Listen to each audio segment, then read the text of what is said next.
I'm Chris Erdmann, and this is Made of More, the show where we go beyond business to uncover real stories that shape entrepreneurs, leaders, and change makers. Every Wednesday at 8 a.m. on KKNW, we explore the pivotal moments, the adversity faced, the risks taken, and the resilience found along the way. This isn't just about what people have built, it's about who they've become. If you're ready for inspiration, practical insights, and stories that remind you that you too are made of more, you're in the right place. Good morning, good afternoon, good evening from wherever you're listening from. You're listening to the show Made of More. I'm your host, Chris Erdmann. Today on Made of More, we're diving into a world of holistic healing, personal transformation with a good friend of mine, Andrew Marshall. Andrew's not only a coach and a healer, but also a Brazilian Jiu-jitsu black belt and the founder of Embody the Practice. He's dedicated himself to helping individuals align their purpose, healing deeply, and reach their full potential through one-on-one sessions, group work, and retreats. Let's explore Andrew's journey and discover how he's helping others embody their practice of living fully. Hey, Andrew, welcome to the show.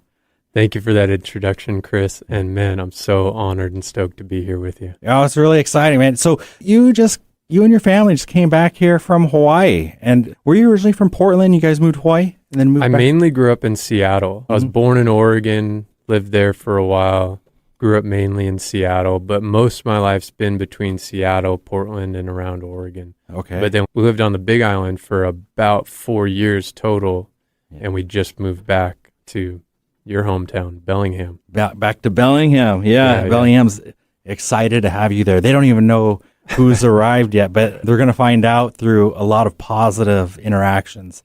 I just got a comment on your shirt there. I see this black shirt that says more arm bars, please. It says more candy bars, please, but candy's crossed out and then arms is in red there. What's this about? So this is a shirt that I love. This is one of my 13-year-old jiu-jitsu students who started training with me when he was 8. This was actually in Portland. He's almost 16 now. But when he was 13, he created his own jiu-jitsu brand called Off-Brand Jiu-Jitsu, which is all about just learning how to adapt and create your own unique style. Yeah. And then he made the shirt, is kind of fitting and cool for a kid saying, "Nope, I don't need any candy bars, just more arm bars, please." Meaning he's focused on his training. He's not focused on sitting around eating candy, doing other things like that. He wants to train, be the best he can be. And quick side note on him, shout out to Logan Riga, if you're listening, bud, Logan or you're Riga? Watching this. Yeah. Oh, we got it. What's his Instagram? Do you know it offhand? Yeah, it's Logan. He's Logan Riga on Instagram. I don't know the exact. He's got some numbers with it, I think. Okay. But if they find you, they could probably find him. Yeah, he's doing wrestling, jiu-jitsu. At 14 years old, he was entering adult blue belt competitions and getting gold. Really? So he's a really focused, dedicated young man. So I love rocking his stuff, and it means so much to me because he's a student that I've really been honored to have. Oh, well, that's pretty wild. I need to follow this kid. Yeah, it's going to be a good journey, I could just tell. Yeah. Well, let's get into you. I mean, you coaching him is a bit about you, and it gives us like precursor to the quality that you try to surround yourself around and what you're trying to get into. But let's dive into your younger years here. Like, Sure, man. What kind of influence was in your life in your younger years that started leading up to your self-development? Well, I think when as a kid, I was always deeply interested in sports. Like I've been a lifelong athlete. Growing up, sports was my passion, whether it, was baseball, basketball, football. Got into skateboarding for a while, but it was most like baseball and football were my biggest sports. And that's all I cared about.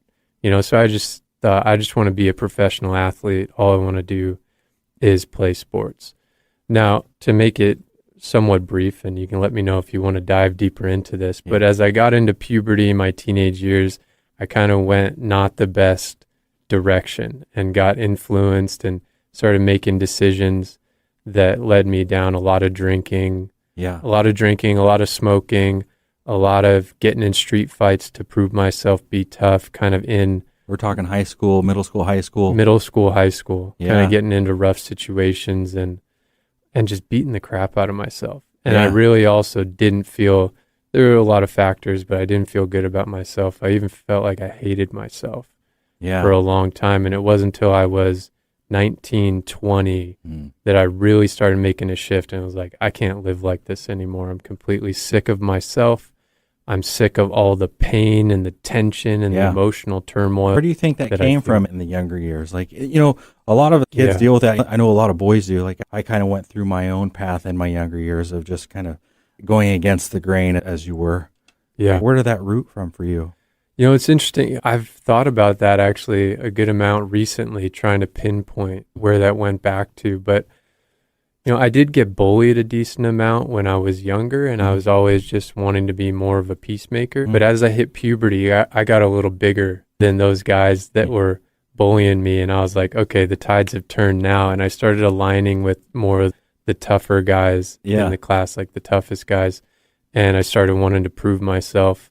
And it just led into like the cool thing was to go drink, to go smoke. Kind of falling into that trap of, sounds like you started forming a community. Totally. And a sense of belonging, a sense of power. I wanted to feel a sense of power. I wanted to be a badass. And I think there's that natural like warrior instinct and spirit within me. I was attracted to football. My life became about playing football. And there was a lot of emotional turmoil in the home as well. And I just felt amidst all my attempts to be tough, to be a badass, to do the things that I did, I was also very insecure, very driven by fear, and just, trying to be someone. Sometimes that's why we are trying to prove ourselves to others in these unhealthy ways, is because there's a fear there somewhere. Exactly. Yeah, and a sense to want to be accepted, whether you're trying to accept yourself or you're trying to be accepted by the community that you're thinking it's the place to grow into. Right. Yeah, I could see that. I can understand that as well. So yeah, I think it's really important that you're sharing that for the young people out there or parents that might be working with kids that might be going through something like this, because this is always going to be around. Yeah, totally. And that's one of the things I like, why I love, who Logan is, and like wearing this shirt is like, I love being able to turn around and give what I didn't get. Yeah. I think that's part of my motivation for what I do. It's very fulfilling to turn around and provide the guidance that I didn't feel like I was receiving to younger people so that they can have greater amounts of success from an early age, and all of in the most holistic way that you can term success, right? Healthy, happy, doing what they love to do, really going after their gifts and their passions. And I think that's one of the things that hindered me by the time I was 19 and I started going, holy shit, I feel like a broken down 60-year-old. I'm only 19, 20 years old. Like I really hindered myself by the choices I made in those previous 6-7 years. What do you mean hindered yourself? I think that the amount of drinking and beating my body and how hard I was on my body through my developmental years, I think I had to do a lot of backtracking and a lot of, mental emotional healing. And I had to do a lot of like physical therapy and like healing my body and strengthening my body. Instead of being able to move forward, I had to spend a lot of time tending to myself and recovering from the last number of years. To me, it sounds like you were forced in a place of recovery. Somehow, like you hit a wall. Yeah. And ultimately it drove me to grow. Yeah. Like I can look now at all the pluses that came out of that. Yeah. But I'm also aware that if I would have had different guidance that helped me to stay sober as a teenager, that helped me to say, hey, you don't need to go that way. Let's help you have a balanced structure with school, life, and training. I think I would have been dealing with a lot less injuries. I think I would have been stronger, healthier, just better momentum and direction into my adult life, rather than a lot of floundering and trying to figure out what I'm going to do to fix all this pain. Yeah. But luckily, you met that line. And then you started a place of recovery at 19. And that's a pretty young age to start that. That's great, 'cause some people don't find that ever. And I feel blessed for sure. Yeah. And then also to have the awareness that you want to give what you didn't get in a positive way. I mean, I meet 40, 50, 60-year-olds that don't think like that. So like for the fact that you started that journey at 19 of awareness to give back to yourself so you can start giving to other people, like the young man where you're wearing his shirt. it gives me chills. That's awesome. I appreciate that. And I often say, it felt like it was me and it wasn't me. I had the awareness and made the decision that I needed to change. Like it felt like there's an aspect of grace there. And I Where does like that grace come from? Yeah, that's a great question. Yeah. That's But it's there. question. You feel it. I can feel it. Yeah. Yeah. And that could be another tangent we go into if we feel like we want to flow that way. But to me, there's a spiritual aspect there. There's a relationship to God there, for myself that I feel it's like, it really feels like me and not me that's been guiding my life. Yeah. And you're listening to this. And so walk me through what's next. Like how you recovered from your younger years, from 19 till what? Where I'm now? Yeah. 38 next week. You're 30. Hey, happy birthday next week. Yeah. Yeah. Still a young man, though. Yeah. What was the next step after you recovered, though? Well, I think it's more, I don't know, it's been an ongoing journey, right? Yeah. But I think around 1920, I made a very drastic shift. It was like night and day, like literally overnight. I remember sitting on the couch at work. I was working at a car dealership. I was taking a break, sitting on the couch at work, like excruciating back pain because I had chronic back pain because of how beat up my body was. I had knee issues, shoulder issues, all this stuff. I didn't know how to take care of myself. I didn't know how to eat right. And I just thought, gosh, this has to change. And after that, the next day I started reading up on nutrition. I started figuring out what's this meditation thing about. And I just became obsessed with meditation, nutrition, and training. And that's all I focused on for years. I started bringing in different healers and mentors to work with me and reading lots of books on spirituality and healing and other people's personal journeys. And I just became completely obsessed with all of that. And what I also say is jiu-jitsu, because I started training jiu-jitsu when I was 18. And so it was like a year or so after I really started feeling like I needed to make the shifts in my life. You said a year after you were 18? Yeah. You started jiu-jitsu? No, I started when I was 18. You started when you were 18. So when I was like 19 is when I really started feeling these shifts that I needed to make. Yeah.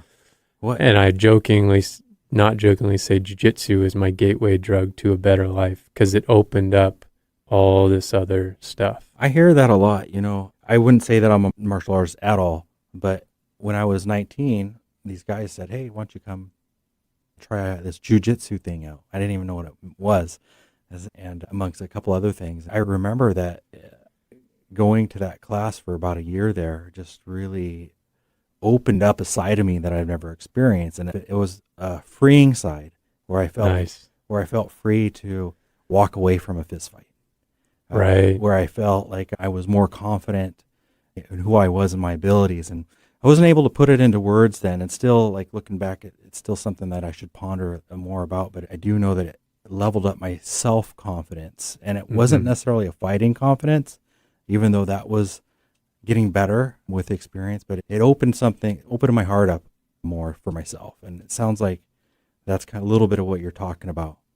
Absolutely, and it helped me to have more of a holistic perspective on life. I said, okay, now I'm training as a martial artist. I've seen images of martial artists meditate. What's this meditation thing about? If I want to train long term and I love this, I have to take care of my body or else I can't do it. So it gave me all this motivation and reason and purpose to really change my life and feel better, feel healthier, and figure out how to do that. Yeah. What about the community? So when you're in jiu-jitsu or something like that, you're also in a community of other people exactly doing the same thing. Did that have an impact on you? Absolutely. It's so great to have, especially I hear so many people talking about it's hard to find good community, people that they're connected to and they see on a regular basis and they share life with. Yeah. And with something like jiu-jitsu, it gets very organically created. As long as there's a good culture in the gym, then you have this great natural community that's getting created. It's kind of a funny thing because you joke, like, we get together with guys, we try to choke each other and then we love each other and then we, it's just, there's something primal that you're connecting with. Like you just described the benefits that you felt after doing it for a little bit. Yeah. It's like, it's a great feeling and you're pushing yourself physically. You're testing yourself under duress. You're getting a great workout. You're getting human to human contact and connection. Yeah. And then, you're naturally building community around that. Probably most of the most important relationships in my life have come from other men who I trained jiu-jitsu with. Yeah. And tell me more about that. Well, the people that I've developed the closest relationships with in my adult life, I met through training jiu-jitsu. Right, through training. Yeah, and it just kind of naturally happened. We start training together, and then we start seeing each other at the gym more, and then you start talking a little bit more, and then you start talking about things outside the gym a little more, and you invite each other over to hang out. Yeah. Something else that I like about the martial arts of jiu-jitsu is like a good gym. You're building a lot of trust because you're never using more force than you need to. So you have a lot of mercy on each other as much as you're trying to beat each other up per se. Is like there's a lot of mercy and trust there because totally you're getting somebody in a chokehold and you're not there to hurt them. So you're gonna let them go once you won. Exactly. And so it's like that trust fall. Totally. Yeah, it is. Wow. Okay, so you got into this and you started experiencing this spiritual side of yourself. You're meditating, you're doing jiu-jitsu. What's coming after this? Like, what is the next step in your journey? So I ended up in a very interesting way meeting the first, who I would call my first healer or spiritual mentor. And I ended up working with this woman named Amadeo Giao on a weekly basis for about 3 years. Yeah. And she really impacted me and helped me work through so much mentally, emotionally, helped me even more so find my own authentic spiritual path. And I learned a lot of techniques and methods from her, from meditation to sound healing to emotional processes. She also introduced me to different plant medicines that helped me go deep and have really profound healing experiences. And so that was one of the next stages of what I dove into. Oh, wow. Yeah, thank you for sharing that. We're going to get back to your story here. You've been listening to the show Made of More. I'm Chris Erdmann, your host, and right here talking with Andrew Marshall. And we're going to get back to this after these few messages.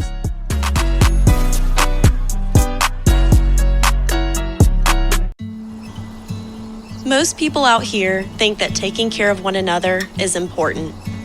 And most people would step up for a neighbor going through a tough time. Most people around here help out friends and family when they need it. But the funny thing is, most of us won't look for help when we need it. If you're struggling with mental health, you should know that there are resources out there that can help. And it's okay to talk about it if you need to. One place to get started with information is loveyourmindtoday.org.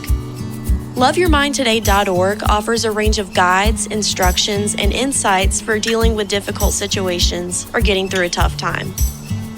If you're struggling with mental health, get the help you need, because most people out here really care.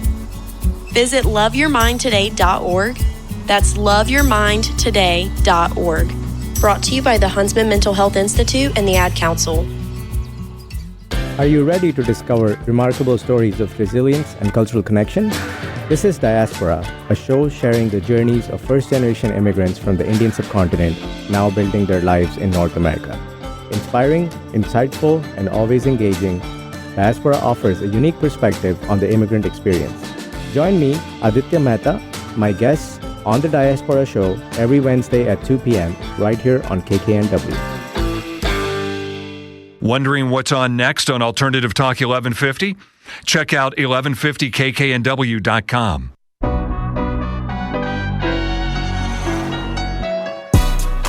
So welcome back to the show Made of More. I'm your host, Chris Erdmann, and I'm sitting here with Andrew Marshall of Embody the Practice. So Andrew just got done telling us about his early experience in life, from childhood to overcoming and realizing some of the things that were hurting him and recovering, and different ways that he's overcome through meditation and martial arts and more. But we only have so much time on the show, and we could talk for days here. I know, man. Easy. Yeah, easy. And we have. But what I want to know is more about getting into the 3 phases of accelerated evolution. Do you want to talk to me about what that means?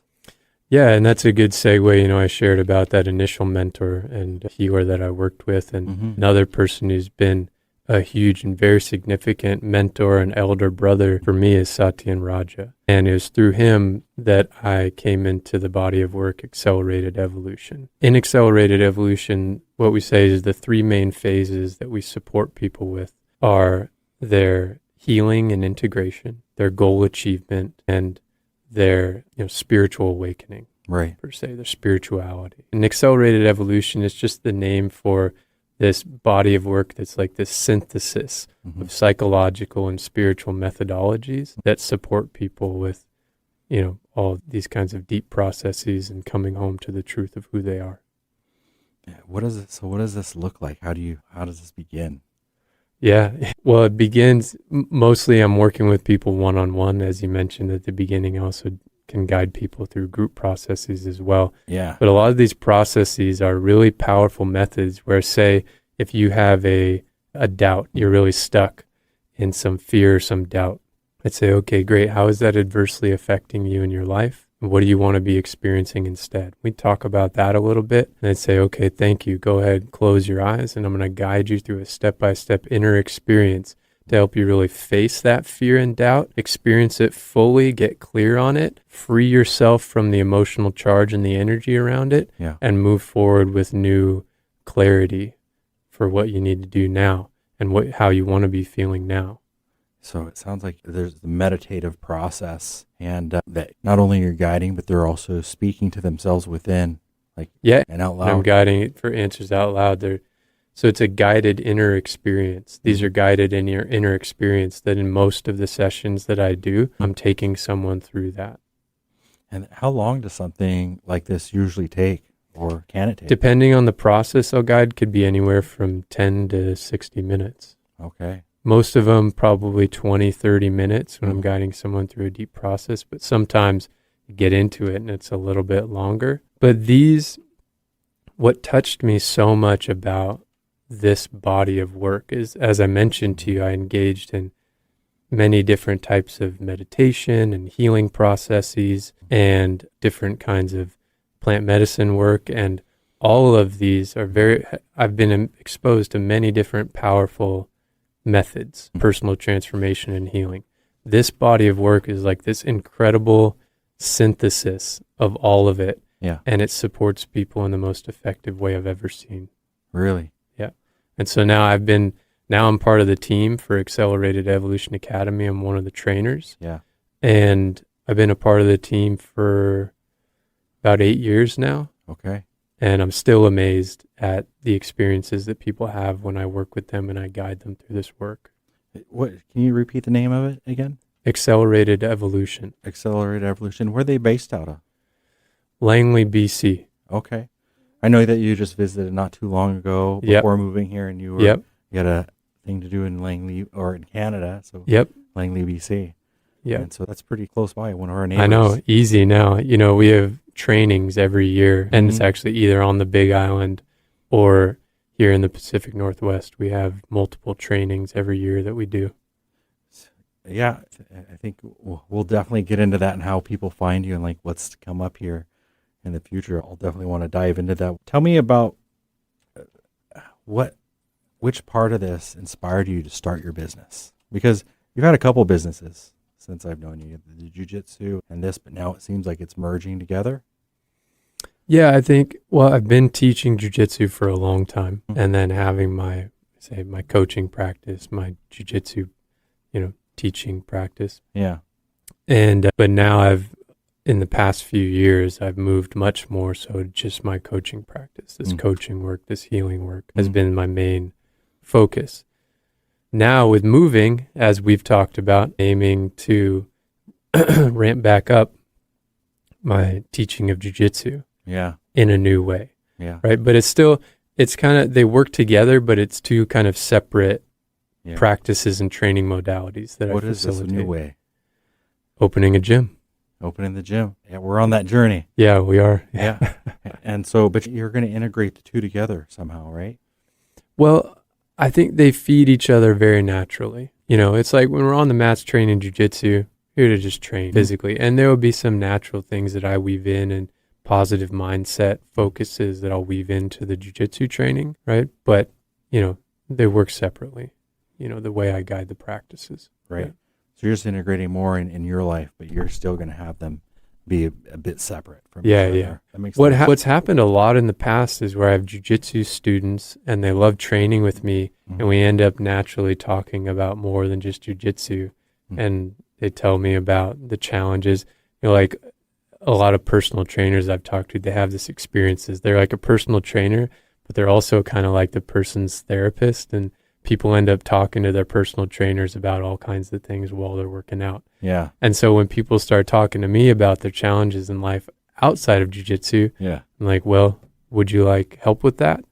I go, imagine well, you sure. wrestling on the ground. Yeah. Like they're telling you about their life a little bit. Yeah. It's usually in between techniques. It's usually like the private lesson, turns into 15 minutes of talking about something else. And it's great. I love it. I love that people open up to me that way. And then I say, well, I have this type of work that I do if you want to connect about that, and we can go there as well. And it ends up being training and coaching that we do off the mats as well. So they feed. And I've also had a bunch of clients that have worked with me that as part of them working with me, I've encouraged them to start jiu-jitsu as part of their strengthening and development practice, so they feed each other. Yeah. From what I understand is like, I hear a lot of people say every person needs to do jiu-jitsu, especially if you're in your 40s. I hear that's what you're supposed to do. Well, it's one great thing that you can do. Yeah. I won't go say it's necessarily for everyone, but if you feel like it's something that would resonate for you, it's an incredible, incredible practice to bring into your life for so many reasons. Yeah. What are some breakthroughs from some of your clients you might want to share?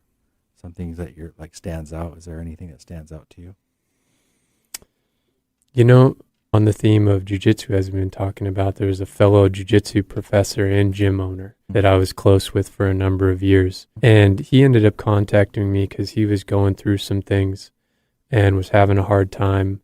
But it was also because he was on a precipice of a new level of growth, of starting a whole nother business. He started a nonprofit helping struggling youth, and runs multiple gyms and is a high-level competitor and just a great all-around guy. But he was really having some internal struggles, some sort of inner spiritual grappling, and was having a lot of fear and hesitation around taking these next steps. And he hit me up, and we started working together, and I started guiding him through sessions. And the transformation that he went through was really profound.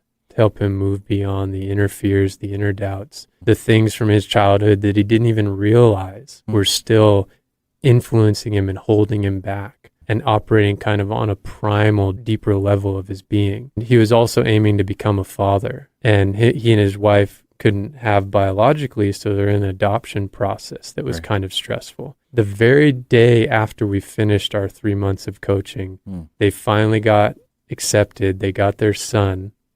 They adopted their son the day after. He opened a new gym, and he's been on a tear, just so focused, just like it was like he exploded out of a slingshot that was holding him back. Yeah. And it was just amazing to witness that. I know that I'm kind of sharing in a very general sense, but that's a really cool transformation that I'm really happy about. No, I can understand you. I have these topics in business. You have these conversations daily about, what's driving you or what's motivating you or what's holding you back. And for a lot of people, everybody that opens up always says how something maybe from their childhood propelled them forward, like these voices, or like they've held on to something that's happened, maybe not in their childhood, maybe their adolescence or sometime in their youth where they've held on to an experience. And some of them are definitely positive and some of them are negative. And for the negative ones, it's like a lot of those people need help to work through that to get, if they want to get to the next level.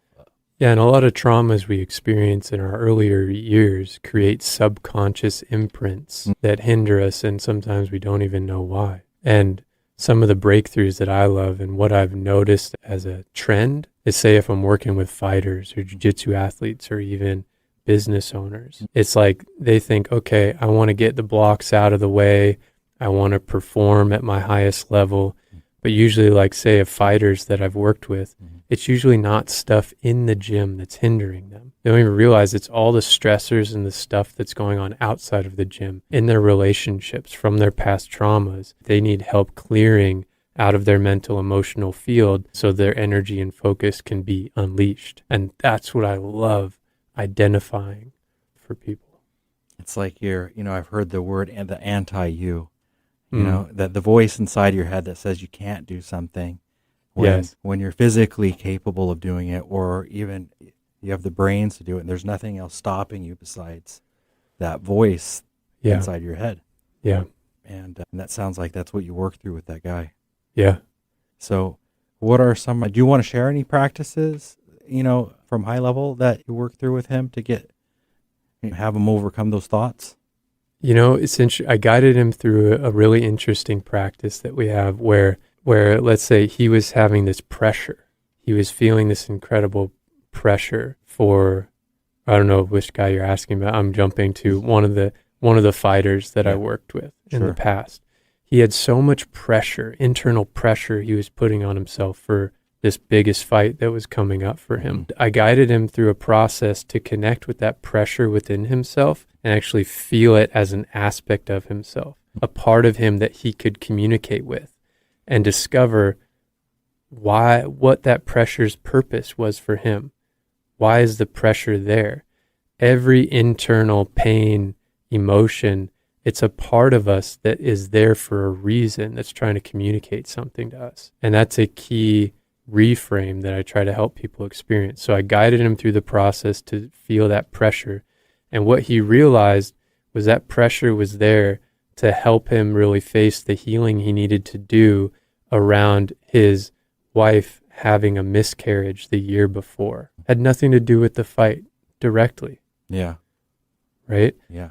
And it was just about him facing that pressure, giving it his full attention rather than fighting it and trying to push through it. He needed to turn, slow down, feel it, excavate what was in there and what it was connected to.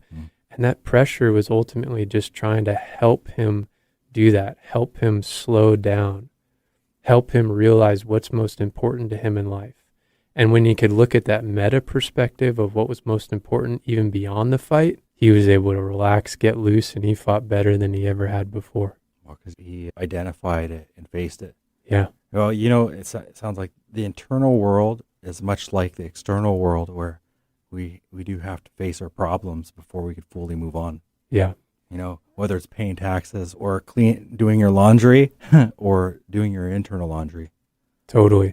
And it's about what I love about the body of work that I do is that it not only helps people fully face and turn towards those things, but then gives a step-by-step structure and process for how to then move beyond as well. Because that's where we can often get stuck. It's like, I feel this sadness, I feel this pain, but then what? How do I move through this? And that's where you bring a professional to support you, therapist, coach, whoever, to help you take that step-by-step approach. I think these are great thoughts. We're going to leave it here. You've been listening to the show Made of More. I'm your host, Chris Erdmann, and we're sitting here with Andrew Marshall of Embody the Practice. Stay tuned.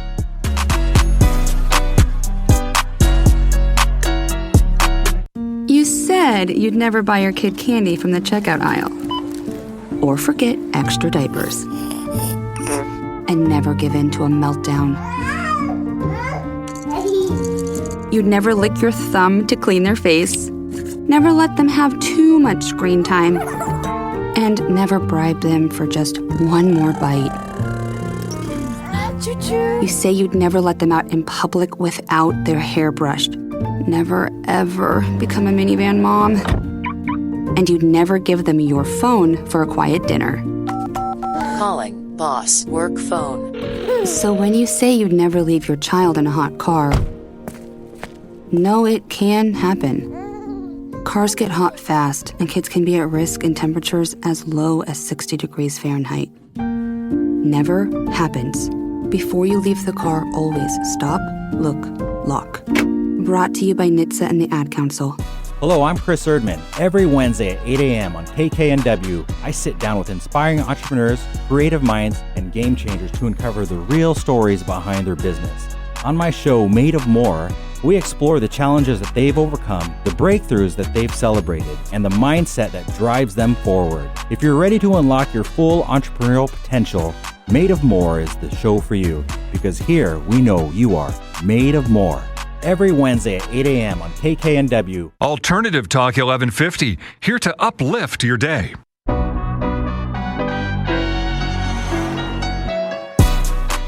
Welcome back to the show, Made of More. I'm your host, Chris Erdmann, and we've been listening to and talking to Andrew Marshall of Embody the Practice. Wow, I just got to say, what a deep thinker. And you're a very stoic person. And I think of I was talking about Marcus Aurelius this morning with my group, and you're somebody that stands out. It's somebody that I know that always has a stoicism, and I've never got to witness you ungrounded. None of us are perfect. I'm sure that we all get ungrounded, but Yeah.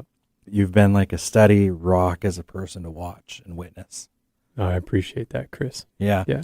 And of course, I have my moments like everyone else. Yeah. But that's what we're talking about, embody the practice, because we bring, I noticed that my life changed when I brought healthy, supportive practices and disciplines into my life. It gave me the skills to navigate the ups and downs and the challenges of life. Yeah. And I got to say, it's good to see somebody on the other side of the table that's found that path and is continuing to work on it, because this is a great example. And then you're opening that door for other people to find a system and method that might work for them. That's the goal. Yeah. Yeah. And there's systems and methods for all types of people, all different things out there. And you're offering something that's really interesting. And a lot of people are doing this these days, and you're providing this service. So thank you. Yeah. Thank you, Chris. Yeah. Looking back, what was one of the toughest life lessons that's changed your life in the second half of your life? A couple things come up with that question, but one is I'll start with the affirmation that came through the tough lessons was that every injury is an opportunity to get stronger. I dealt with a lot of physical injuries, and I also dealt with a lot of what I would call mental emotional injuries in my younger years. But I realized that if I never gave up on finding the remedy, and I did whatever it took, and I sought support and I sought resources, then eventually I always found that remedy, that approach really helped me. And so I've learned that anytime I have any kind of injury or setback, if I embrace it and focus on what I'm going to do now, how I'm going to grow through it, I'll not only recover from that, but get stronger than I was before. Right. So can you give me an example? Yeah, one simple example. I'll take a physical example. It can be simpler to provide that initially. Is I was competing on a pretty big jiu-jitsu show, and I got caught in what's called an estema lock. Anyone who trains jiu-jitsu would know what that is. Yeah. Caught in an estema lock, and the adrenaline was going. I didn't really feel much, and all of a sudden my ankle was just ripped, just like really ripped. And after that, I was working with a man who is amazing, kind of physical therapist, chiropractor, trainer, all in one. And he helped me do the physical therapy to recover from that ankle injury. But not only did he help me recover, he helped me be stronger and more mobile and better than I was prior to the injury through that process. And that made me reflect on, well, gosh, I dealt with hating myself and intense fear and insecurity and doubt and all these things. And because I engaged in processes to figure out how to remedy these things, I got way stronger because those things were a part of my life and because I took a proactive approach. So now I just always go back to every injury is an opportunity to get stronger. And we see our setbacks and our injuries as opportunities rather than only things that limit us, then we become unstoppable in life in the long term. It doesn't mean discounting that we feel bummed or frustrated, We want to be present to those, but always come back to, okay, how am I going to grow through this? Right. And why I say that's a hard lesson for me is because it took me a long time of fighting and that. feeling frustrated and trying to, having all these feelings besides taking that more proactive approach. Wow, what a great lesson. I know people in almost every age group of my life that has been hurt somehow, whether they've gotten sick or injured. And I see some of those people really feeling like they're victimizing themselves almost. Some of these people are going to be worse off than before the injury, where it's a mental game, where it's clear to me, like being in a couple of bad accidents, like I was in a motorcycle accident, right. A couple of them. Yeah. But one of them, I broke a few bones, bruised a few organs, and was laid up in bed. But, instead of just feeling bad for myself, I mean, I did feel bad and I did go through all the emotions, but instead of being like, oh, I'm not going to be the same, and I lost all my movement in my arm, to like really going through the physical therapy. Yeah. And thinking that I could recover fully, and I got full range in both my arms. It's like I've never been in a wreck before. In fact, amazing. Maybe my arm the bone might be a little stronger. Yeah. Where I broke it. And I got to say, like, if I felt bad for myself and scared, if I stayed in that state too long, like, my arm probably wouldn't have full movement. Right. I still ride, but not as much, but just because people on their phones. But, I feel like a stronger person because of it, mentally. Yeah. Even. And I think that's even more important.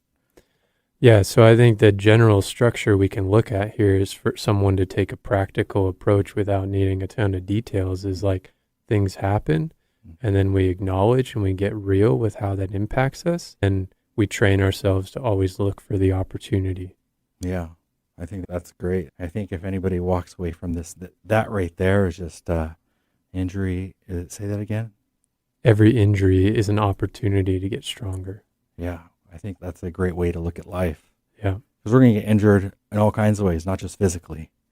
Totally. Yeah. It's inevitable. And that's another, I love to quote Bruce Lee, and Bruce Lee said, "Don't pray for an easy life. Pray for the strength to endure a difficult one." Yeah. Wow. I love Bruce Lee too. So, yeah, that's a great quote. Yeah. Say that again. Don't pray for an easy life. Pray for the strength to endure a difficult one. And the way I view my work, in essence, is that the work that I'm doing with people is that prayer in action. That's great. What does embody your full potential look like in your own life today? It means that I'm doing my best to wake up every day with the energy and the presence to really live fully. And sure, there are future results I'd like to have, maybe physically, financially, there's all kinds of maybe goals that I have or anyone can have, right? Mm.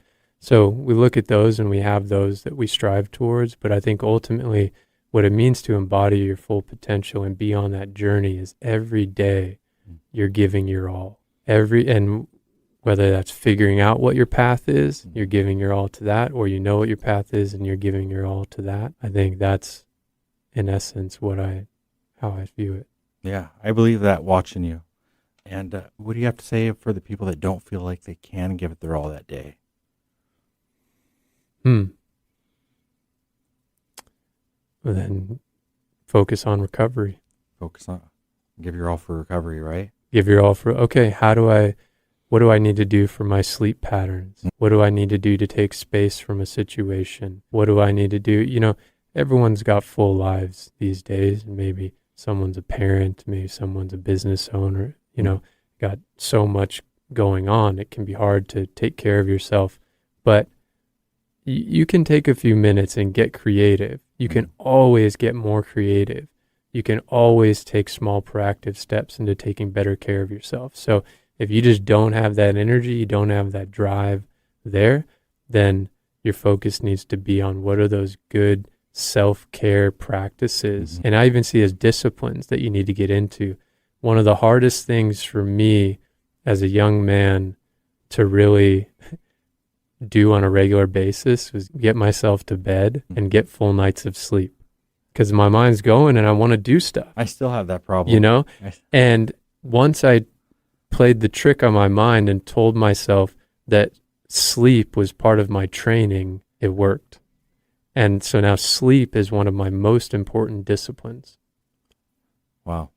Yeah. So we can view these Good things way to as look at it. disciplines. Yeah. Eating a healthy lunch, getting a good night of sleep, practicing positive self-talk to myself and speaking kindly to others. Like, these are important disciplines.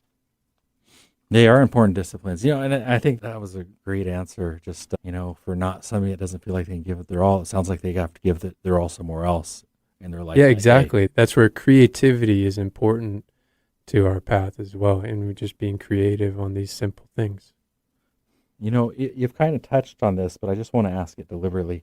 What personal practice and rituals keep you grounded and aligned, especially through your tough times? I love my simple flow during the day, and this might be supportive for other folks who just have full days, busy lives, parents, and working hard, all this stuff is, when I get up in the morning, one of the first things I do is I go make a cup of lemon water. I drink down my lemon water with a pinch of sea salt in it, and then I go outside and I put my bare feet on the earth and I take a few breaths. So I'm grounding, my bare skin is touching the earth. Then I go in, I do some light movement or stretching or a bit of morning, strength training, whatever I feel like doing that day.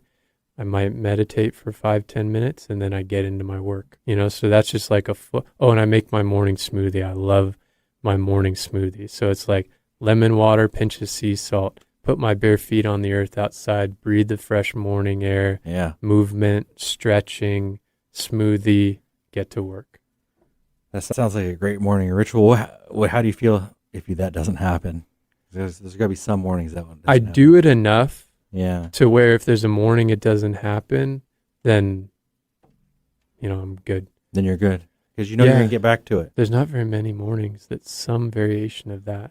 Pretty much every day some variation of that happens. Yeah, it doesn't sound like a huge morning ritual, but it is a meaningful one. Yeah. What does made of more mean to you? Yeah, and I love when I heard the name of your show. I thought that was so awesome. That was such a great name. And thank you. What I feel is that it's a term that's invoking us to look deeper within ourselves, to really live our lives fully, to embody our full potential, right? We can always grow and learn. And also, I could see it as a spark or an inspiring, thing for someone to see this made of more. Maybe you're not doing something that is really fulfilling with your life. Maybe you're stuck in a job situation or a relationship that doesn't feel totally, fully fulfilling, or you can feel within yourself, you're just not like getting after it. You're not giving your all. Yeah. But deep down, you're made of more. Yeah. And deep down, you have more to give, more to push. And again, you just got to get creative in how you set yourself up for success with that. That's a great, thank you for answering that. That's a fantastic view on it and that you put into words there. Yeah. Thanks, Chris. Yeah. You're a person that is made of more, you go out there every day, close friends with you and your family, and the way that you guys speak about each other is just phenomenal. And you guys inspire each other, it seems like. And you're a family man, you have a little son. You want to say anything about being a family man? Yeah, thanks, man. And another thing I want to say is just we're all made of more. Yeah. All of us are made of, I think that's a spiritual principle that I've come to experience that also can bring great peace to our inner experiences, to realize that in the essence of who we are all made of that same essence. We are all connected. We are all one in a sense, and we're all made of more. We can give more. We can do more, and we can push ourselves more. Yeah. So I just felt inspired to just express that a little bit.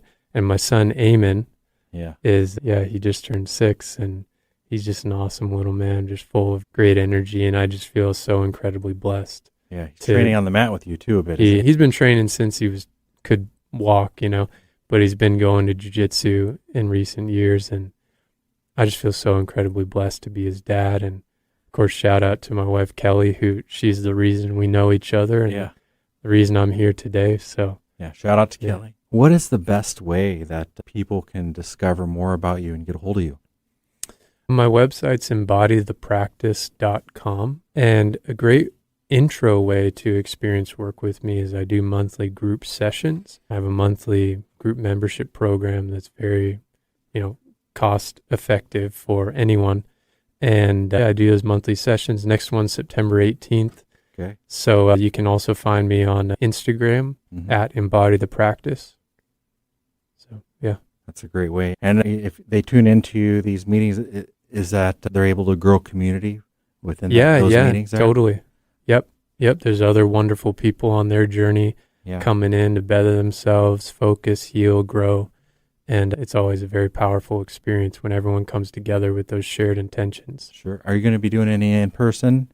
That is my intention. Now that we're back in the Northwest, I want to start doing more in-person experiences. I haven't quite formulated those yet, but they're coming. You've done you do men's retreat in person, though. Are those still happening? The retreats, in Hawaii. On the Big Island, I'll still be doing those. So the spring, we still need to finalize our dates, but spring 2026, we've got 2 men's retreats that'll be happening. Info is on my website. Yeah. What happens on the men's retreats? Some of the things. Well, you got to come to find out. You got to come and find out. Excuse me. So one is the Big Island's men's retreat, and that's more what I just simply say is focused more on healing and personal development. The other one is the Jiu-jitsu men's retreat, and that's all. There's similar kind of feel that gets worked in, but it's more centered around good, hard, focused Jiu-jitsu training every day, and also having an amazing Big Island experience.